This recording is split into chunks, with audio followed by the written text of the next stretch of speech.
प्रदेश के अंदर आगरा में आया था।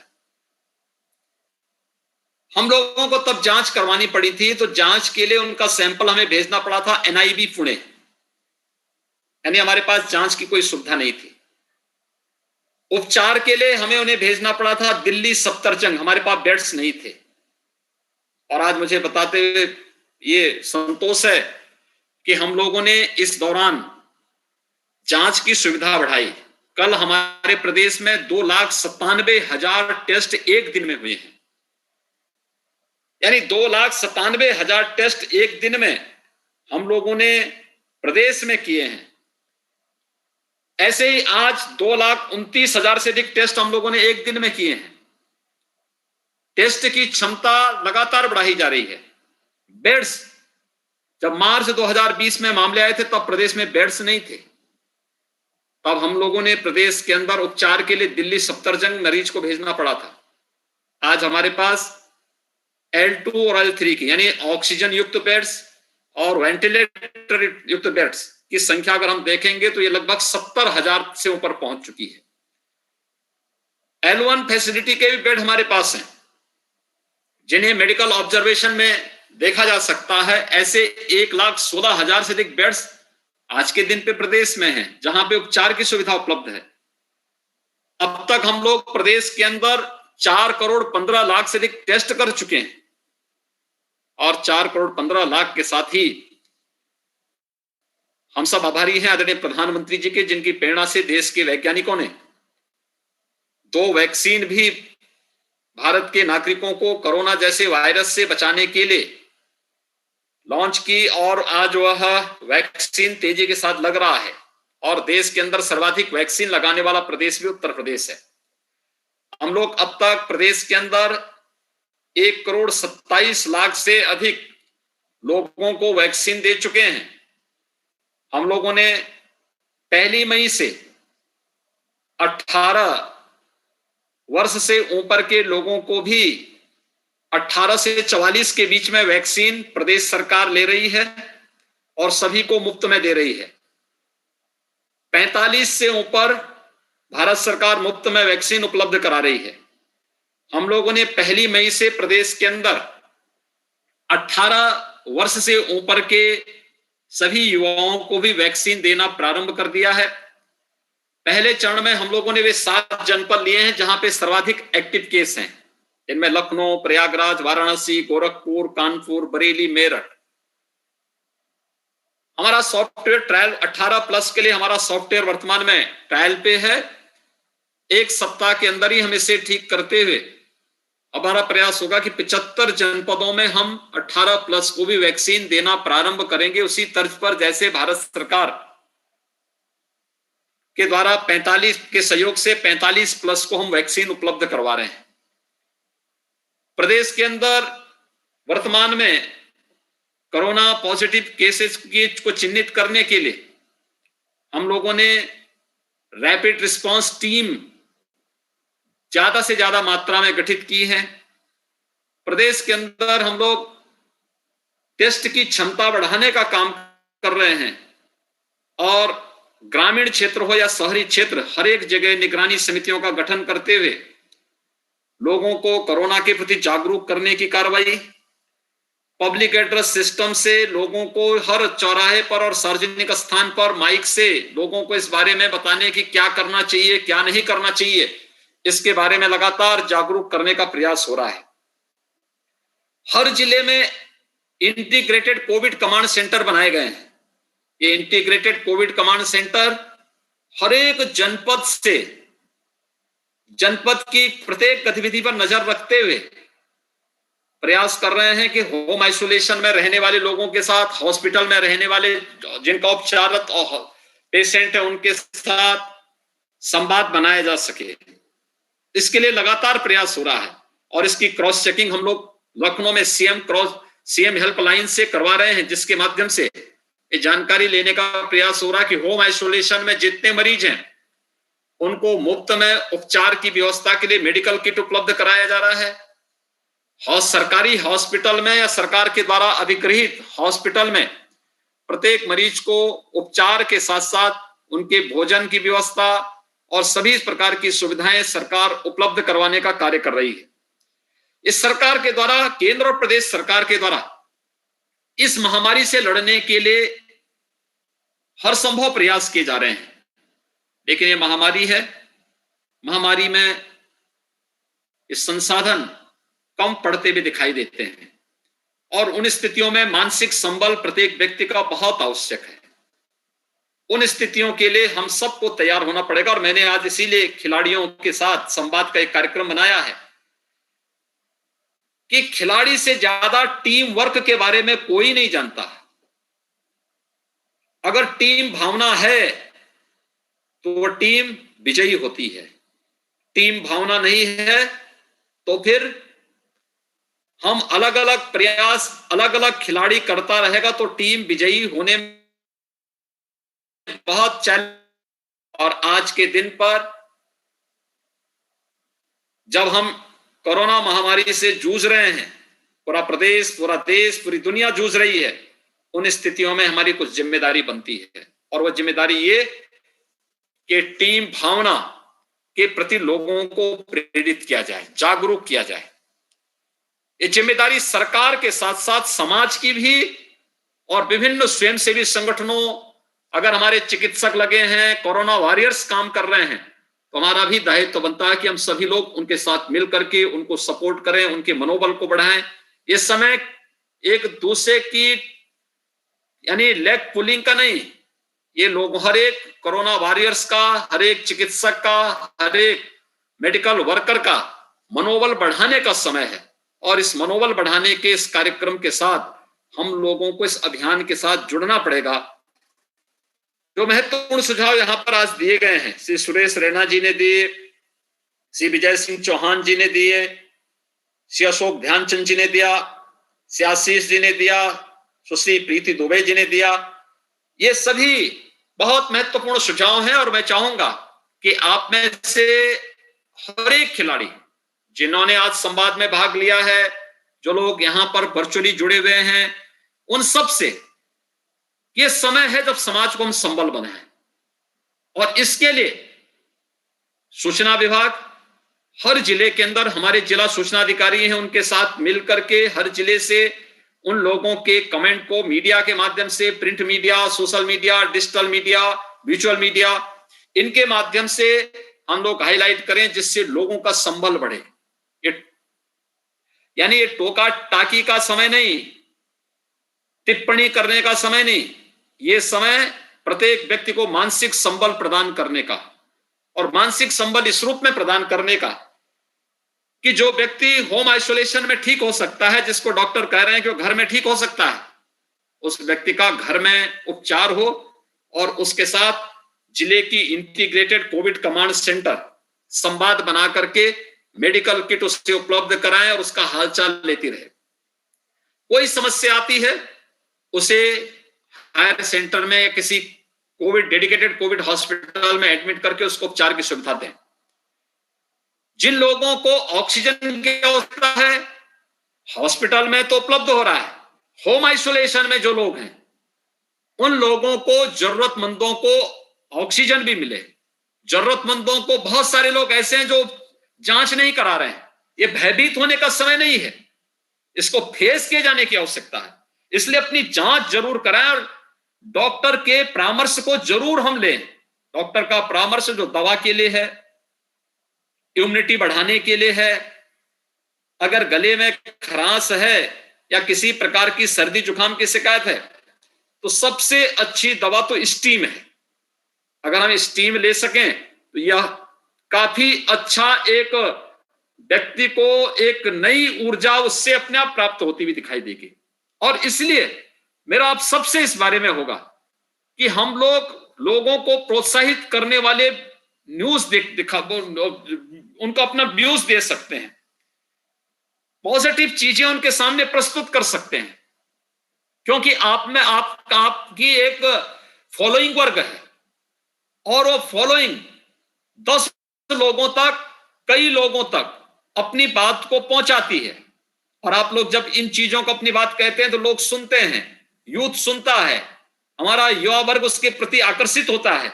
और मेरा आपसे आग्रह होगा कि सबसे पहले तो हम उनके मानसिक संबल प्रदान करने में अपना योगदान दें। एक दूसरा, हम लोगों को शासन के द्वारा बनाए गए कोरोना से संबंधित गाइडलाइन का पालन करने के लिए भी उनसे अपील करें। जैसे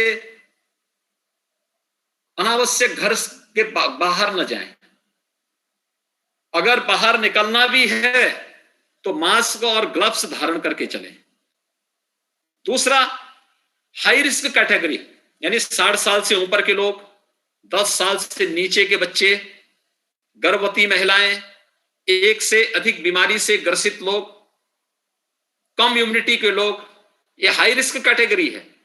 ये लोग घर के बाहर ना निकले, घर के अंदर भी मास्क लगा करके रखें, क्योंकि ये एयरबॉर्न डिजीज है, ये वायरस हवा में भी है। तो अगर कोई कोरोना पॉजिटिव आपके आसपास आया है या किसी एक वातावरण में रह रहा है, तो उसके द्वारा, उसके मुंह से या उसके द्वारा छींकने से या उसके मुंह से निकले हुए जो कण हैं, उससे जो वायरस निकलेगा वह भी हवा में 3 घंटे 4 घंटे तक तैरते हुए दिखाई देंगे और वह व्यक्ति को संक्रमित कर सकता है। इसलिए घर में भी मास्क लगा करके रखेंगे तो ये अच्छा होगा, ये स्वास्थ्य के लिए उत्तम ही होगा।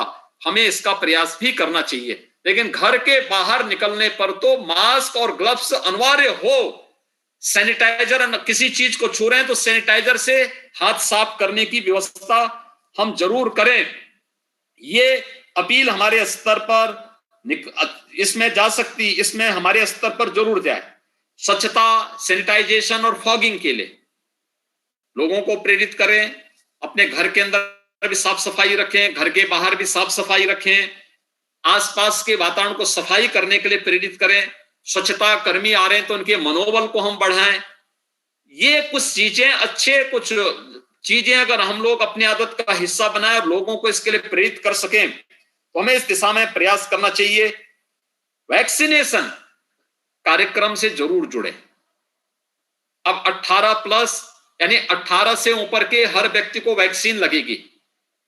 हम अपना रजिस्ट्रेशन करवाएं और जिस दिन हमें कॉल किया जाता है वैक्सीन लगाने के लिए, उस दिन अपना वैक्सीन जरूर लगाएं। वैक्सीन लगाने के बाद हमारा प्रयास होना चाहिए कि दूसरी डोज के लिए जो तिथि हमें मिले, हम डॉक्टर से परामर्श लेकर के उस दिन अपना दूसरा डोज भी ले लें। कोई भी किसी प्रकार से हम लोग इसमें कहीं भी कोई इसमें कोताही ना बरते। मैं आप सबको इस बात के लिए आश्वस्त करता हूं, केंद्र और प्रदेश सरकार खेल और खिलाड़ियों के प्रति पूरी संवेदनशील है। आदरणीय प्रधानमंत्री जी ने खेलो इंडिया खेलों के माध्यम से पूरे देश के अंदर खिलाड़ियों के उत्कृष्ट फौज खड़ी हो सके, इस अभियान का हिस्सा बनाया था। नई शिक्षा नीति के बारे में जो यहां पर अभी बताया भी गया कि नई खेल नीति में खिलाड़ियों को विशेष प्रोत्साहन देने की व्यवस्था भी है। प्रदेश सरकार ने भी कुछ व्यवस्थाएं की। खासतौर पर हम लोगों ने हर गांव में खेल का मैदान अनिवार्य रूप से बनाने के लिए आदेश दिए और बहुत सारे गांवों में खेल के मैदान बनते हुए दिखाई भी दिए। ओपन जिम बनाने के लिए भी हर ग्राम पंचायत को प्राथमिकता से कहा गया, उनके लिए पैसा उपलब्ध करवाया गया। इसके साथ ही प्रदेश के अंदर अपने उदीयमान खिलाड़ियों के लिए हम लोगों ने, जिन्होंने विभिन्न प्रतियोगिताओं में कुछ स्थान दिए, लक्ष्मण पुरस्कार और रानी लक्ष्मीबाई पुरस्कार, ये पुरस्कार भी प्रदेश के अंदर निरंतर दिए जा रहे हैं और खासतौर पर हमने इनकी संख्या बढ़ाई है। पहले 2-3 खिलाड़ियों को मिल पाती थी, शेष अलग अलग विधाओं के खिलाड़ी इससे वंचित रह पाते थे। हम लोगों ने कहा जितनी विधाएं हैं उन विधाओं से जुड़े हुए खिलाड़ियों को इस पुरस्कार से सम्मानित किया जाना चाहिए और संख्या भले ही ज्यादा होगी, लेकिन हमें अपने खिलाड़ियों को, क्योंकि हमारी प्रतिभा है, वे प्रदेश और देश का सम्मान बढ़ा रहे हैं, उन्होंने उस विधा को चुना है, इसलिए उस प्रतिभा को हर हाल में सम्मान करते हुए हम लोगों को समाज को प्रेरित करने के लिए उस वर्ग को आगे बढ़ाना चाहिए। इसलिए हम लोगों ने पुरस्कार की राशि और पुरस्कार से की संख्या भी बढ़ाई है। हम लोगों ने 16-17 में रानी लक्ष्मीबाई अवार्ड के लिए 8 और लक्ष्मण पुरस्कार के लिए 6 लोगों का चयन किया। 17-18 में 8 लक्ष्मण पुरस्कार और 8 रानी लक्ष्मीबाई पुरस्कार। 18-19 में 9 लक्ष्मण पुरस्कार और रानी लक्ष्मीबाई पुरस्कार के लिए 5 का चयन किया गया। 19-20 में 10 लक्ष्मण पुरस्कार और 8 रानी लक्ष्मीबाई पुरस्कार इसके लिए चयनित किए गए और उन लोगों को सम्मानित यहां पर करने का कार्य भी किया। मुझे बताते हुए प्रसन्नता है कि प्रदेश के अंदर अपने अंतर्राष्ट्रीय खिलाड़ियों को और उनकी टीम को, जिन्होंने ओलंपिक में, कॉमनवेल्थ या एशियन गेम्स में, एफ्रो एशियन गेम्स में, विश्व कप में, सेफ गेम्स में जिन लोगों ने भाग लिया, उनके लिए विशेष प्रावधान और उनके लिए सरकार ने तमाम प्रकार के प्रावधान पहले से किए हैं। एकल टीम अगर है स्वर्ण पदक जीतती है तो ओलंपिक में 6 करोड़, स्वर्ण पदक के लिए, रजत पदक के लिए 4 करोड़, कांस्य पदक के लिए 2 करोड़ और प्रतिभाग करने के लिए 10 लाख रुपए हम लोग उपलब्ध करवाते हैं प्रत्येक खिलाड़ी को। टीम गेम में स्वर्ण पदक के लिए 3 करोड़, रजत के लिए 2 करोड़, कांस्य पदक के लिए 1 करोड़ और प्रतिभाग के लिए 10 लाख रुपए प्रत्येक खिलाड़ी को उपलब्ध करवाने का कार्य हम लोग करते हैं। ऐसे ही कॉमनवेल्थ और एशियन गेम्स के लिए भी एकल खिलाड़ी के लिए 50 लाख, स्वर्ण पदक जीतने पर रजत पदक के लिए 30 लाख, कांस्य पदक के लिए 15 लाख और प्रतिभाग के लिए 5 लाख रुपए। टीम गेम के लिए ही 30 लाख, स्वर्ण पदक में, रजत पदक में 15 लाख और कांस्य पदक में 10 लाख और प्रतिभाग के लिए 5 लाख रुपए की सहायता राज्य सरकार उपलब्ध कराती है। ऐसे ही एफ्रो एशियन गेम्स के लिए एकल में स्वर्ण पदक के लिए 15, रजत के लिए 10 और कांस्य के लिए 8 लाख रुपए की सहायता राज्य सरकार उपलब्ध कराती है। ऐसे ही अन्य गेम्स के लिए भी सरकार हर एक स्तर पर प्रोत्साहित करने का कार्य कर रही है। मुझे विश्वास है कि आप सभी प्रदेश की हमारी जो प्रतिभाएं हैं, जिनके परिश्रम से, जिनके पुरुषार्थ से प्रदेश को अलग अलग खेल की विधाओं में देश के अंदर भी और दुनिया के अंदर भी सम्मान प्राप्त हुआ है। आप सब इस कोरोना कालखंड में आम जन को जागरूक करते हुए, शासन की गाइडलाइन का पालन करते हुए करने की अपील आप सबके स्तर पर जारी होगी, तो उसका अपना एक मैसेज होगा। दूसरा, मास्क को हर व्यक्ति घर के बाहर निकलने पर मास्क और 2 गज की दूरी का पालन कर सके। किसी वस्तु को छूने पर पानी और साबुन से हाथ धोने या सैनिटाइजर को से हाथ साफ करने के लिए उन्हें प्रेरित अगर कर सकेंगे तो कोरोना की चेन को हर हाल में ब्रेक करने में हमें मदद मिलेगी।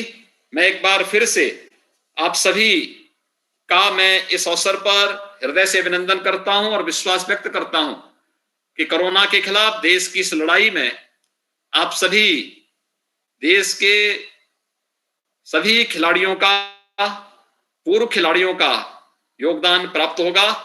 आप सबको इस कार्यक्रम के साथ प्रतिभाग करने के लिए हृदय से धन्यवाद देता हूं, अपनी शुभकामनाएं देता हूं। बहुत बहुत धन्यवाद जी। धन्यवाद माननीय मुख्यमंत्री जी। खिलाड़ी का जो एक संघर्ष का जज्बा जो है खिलाड़ी में, वो आपके आज के उद्बोधन से वो जज्बे को और जोश मिलेगा और सूचना विभाग, खेल विभाग मिलकर हर जनपद में, हर जिले में हम ये सुनिश्चित कराएंगे कि हमारे खिलाड़ियों की अपील आम जनता तक पहुंचे सभी माध्यमों से। विशेषकर जो हमारे अंतर्राष्ट्रीय स्तर के खिलाड़ी हैं, जैसे सुरेश जी हैं, इनका वीडियो मैसेज भी हम लेंगे और लोगों को भी हम सब जोड़ेंगे। तो मैं अब आज के कार्यक्रम के आखिर में हमारे आरपी सिंह जो खुद भी खिलाड़ी हैं और निदेशक खेल हैं, मैं उनसे अनुरोध करूंगा कि वो सबका धन्यवाद करें। मैं इस मौके पे परम श्रद्धेय प्रदेश के मुख्यमंत्री जी का बहुत आभारी हूं। उन्होंने खिलाड़ियों के लिए अपना समय निकाला, खास तौर से इस कोरोना काल में। और मैं ये कहना चाहूंगा कि माननीय मुख्यमंत्री जी की दूरदर्शिता है कि उन्होंने हर वर्ग को देखा है और हर वर्ग को साथ लेके चल रहे हैं। खिलाड़ी एक ऐसा माध्यम है कि जैसे माननीय मुख्यमंत्री जी ने कहा कि सभी वर्ग को ये रिप्रेजेंट करता है। और मैं एक चीज और बताना चाहूंगा माननीय मुख्यमंत्री जी को कि जैसे आपने वन डिस्ट्रिक्ट वन प्रोडक्ट वाली बात की थी, उसी को ध्यान में रखते हुए मैं इस मौके पे आपको बताना चाहूंगा कि भारत सरकार ने हमारे 75 जिले के लिए वन डिस्ट्रिक्ट वन स्पोर्ट्स चुनने के लिए कहा था और उत्तर प्रदेश राज्य सबसे पहले हम लोगों ने चुन के भेजा। उसकी भी स्वीकृति मिल गई है आपके आशीर्वाद से। जैसे ही आपका समय मिलेगा, मैं पूरे प्रदेश भर में वन डिस्ट्रिक्ट वन स्पोर्ट्स की शुरुआत कराऊंगा। और मैं ये कहना चाहूंगा सभी खिलाड़ियों की तरफ से, खास तौर से सुरेश रैना जी, विजय सिंह चौहान जी, अशोक ध्यानचंद जी, आशीष कुमार जी और साथ में प्रीति दुबे जी का, कि जिन्होंने अपना बहुमूल्य समय दिया। और खास तौर से जो इसे वर्चुअल से पूरे प्रदेश भर के जितने भी हमारे खिलाड़ी, खेल वर्ग से लोग जुड़े हैं, प्रभुत्व लोग जुड़े हैं, उन सबका मैं आभार व्यक्त करता हूं कि माननीय मुख्यमंत्री जी ने इस कोरोना काल में खुद ही आप जान रहे हैं कि अभी 3 दिन पहले वो बाहर आए और सीधे अस्पताल जाके उन्होंने निरीक्षण किया। और साथ में इन खिलाड़ियों का उनके मन में कितना प्रेम है, स्नेह है कि उन्होंने सबसे पहले खिलाड़ियों से भी वार्ता करने के लिए भी उन्होंने अपना समय निकाला। इसके साथ ही साथ मैं अपर मुख्य सचिव सूचना श्री नवनीत सहगल जी का, प्रमुख सचिव माननीय मुख्यमंत्री श्री संजय प्रसाद जी का और प्रदेश के खेल युवा कल्याण मंत्री श्री उपेंद्र तिवारी जी का, सभी का मैं खेल विभाग की तरफ से आभार व्यक्त करता हूं। खिलाड़ियों की तरफ से बहुत बहुत धन्यवाद। जय हिंद। धन्यवाद सभी का।